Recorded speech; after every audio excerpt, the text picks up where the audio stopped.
আইন উপদেষ্টা বলেছেন, ধর্ষণের মামলার তদন্ত ১৫ দিনে ও বিচার ৯০ দিনের মধ্যে হবে। আইন, বিচার ও সংসদ বিষয়ক উপদেষ্টা ড. আসিফ নজরুল বলেছেন, ধর্ষণের মামলা দ্রুত নিষ্পত্তির জন্য তদন্ত কাজ ১৫ দিনের মধ্যে শেষ করতে হবে এবং বিচার কাজ ৯০ দিনের মধ্যে সম্পন্ন করতে হবে। তিনি রবিবার ৯ মার্চ আইন মন্ত্রণালয়ে এক সংবাদ সম্মেলনে এসব তথ্য জানান। ড. আসিফ নজরুল বলেন, নারী ও শিশু নির্যাতন আইনে কিছু পরিবর্তন আনার জন্য প্রস্তাব করা হয়েছে। এটি সংশ্লিষ্ট অংশীজনদের সঙ্গে আলোচনা করে চূড়ান্ত করা হবে।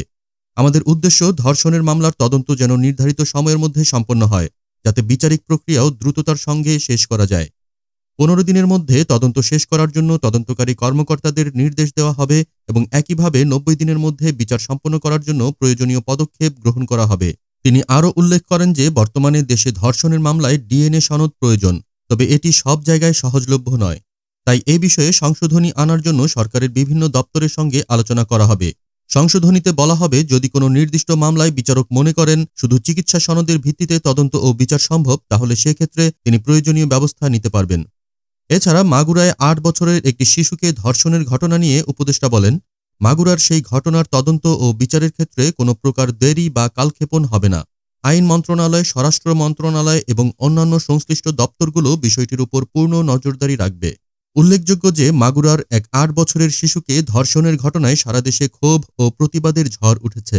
গণমাধ্যম, সামাজিক যোগাযোগ মাধ্যম এবং বিভিন্ন সংগঠন থেকে দ্রুত বিচার ও কঠোর শাস্তির দাবিতে নানা কর্মসূচি অনুষ্ঠিত হচ্ছে। দেশের বিভিন্ন অঞ্চলে ধর্ষককে দ্রুত বিচারের আওতায় আনার জন্য মানববন্ধন ও বিক্ষোভ সমাবেশও অনুষ্ঠিত হয়েছে।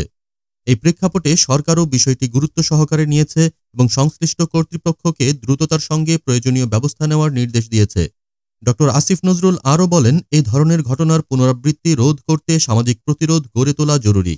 সবাইকে একযোগে এ ধরনের অপরাধের বিরুদ্ধে সোচ্চার হতে হবে। সরকার আশা করছে, এই সকল পদক্ষেপের মাধ্যমে ধর্ষণের বিরুদ্ধে সামাজিক অবস্থা উন্নত হবে এবং সংশ্লিষ্ট আইন বাস্তবায়ন দ্রুত হবে, যা সমাজে শান্তি এবং নিরাপত্তা ফিরিয়ে আনতে সহায়ক হবে। দেশজগৎ ডেস্ক নিউজ।